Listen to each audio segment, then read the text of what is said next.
Jacoby Ellsbury signs a big contract with the New York Yankees. And I'll tell you why, for the Red Sox, sometimes the moves you don't make are the best moves. So it's been an eventful day for the Red Sox and Red Sox Nation. Really the first day since the Red Sox won the World Series that they've really been in the news big time. Earlier in the day, they of course signed former Rangers and White Sox catcher A.J. Pierzynski to a one-year, $8.25 million contract to be the catching partner along with David Ross, and they said goodbye to Jared Saltalamacchia, who signed a 3-year, $21 million deal with the Miami Marlins. But the big news that just came across just a little bit ago is Jacoby Ellsbury leaving the Red Sox for who else? The New York Yankees, a 7-year, $153 million contract, of course pending a physical. The Yankees are deciding that they're going to go with speed and defense at the top of their lineup and in their outfield. They say they have no intention of trading Brett Gardner.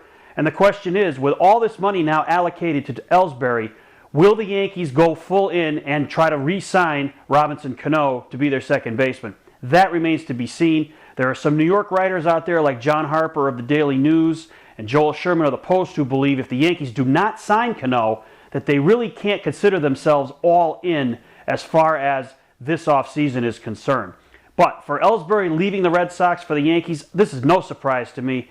You know the Yankees are always lurking in the background, regardless of what teams you hear a player interested in. Now, we had heard Ellsbury possibly going to Seattle, Detroit, a team that has made some payroll reductions in the last month or so by trading Prince Fielder and Doug Fister.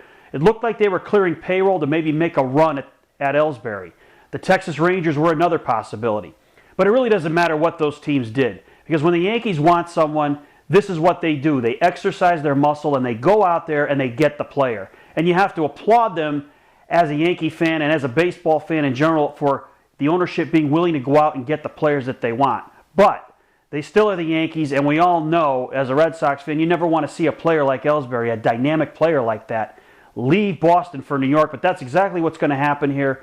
And it's going to hurt the Red Sox in the short term. I think the next 2 to 3 years, Ellsbury is probably still going to be, barring injury, the player that he was in Boston when he was healthy.